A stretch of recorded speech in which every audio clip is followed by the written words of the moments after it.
Le gouvernement a l'intention d'avoir un dialogue très inclusif autour des questions intentionnelles et constitutionnelles. Le Togo a, n'en point douté, est secoué depuis quelques mois par une crise politique.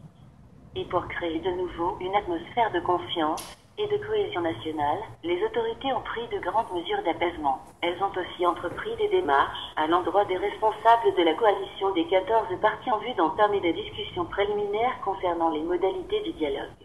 Dans un communiqué présenté à la presse, jeudi, le gouvernement rappelle que toutes les conditions sont réunies pour permettre le démarrage du dialogue, et nous sommes convaincus, la confiance et la décrispation ne pourraient que s'affermir lorsque les acteurs politiques se retrouveront autour d'une table pour débattre des viables projets et programmes politiques, et aussi rechercher des solutions communes et viables au bon fonctionnement de notre démocratie.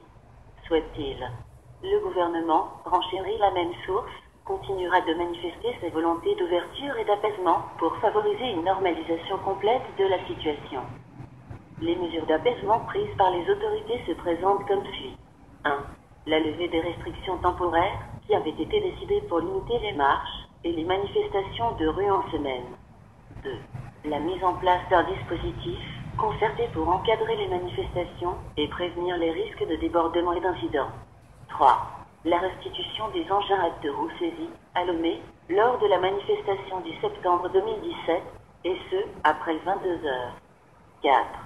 La libération, suite à une mesure de grâce présidentielle, de 44 personnes dont les imams de Socodé et de Bafilo, membres de la coalition des 14 partis, qui avaient été interpellés, jugés et condamnés à des peines de prison ferme pour délits divers commis en marge des manifestations.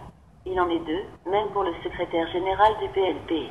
Des mesures supplémentaires sont encore à l'étude en faveur d'autres personnes jugées et condamnées pour les faits similaires. Pour ce qui concerne les personnes interpellées et dont les dossiers sont en cours d'instruction, des mesures sont envisagées en leur faveur et ce, dans le respect des règles de la procédure judiciaire. 5. Concernant les personnes inculpées dans l'affaire des incendies des marchés, la justice a procédé à la levée de la mesure de contrôle judiciaire à laquelle était soumis M. Jean-Pierre Fabre.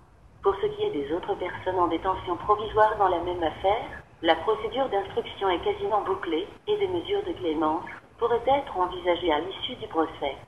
6. L'allègement du dispositif de sécurité déployé à Socodé, Bafilo et Mongo.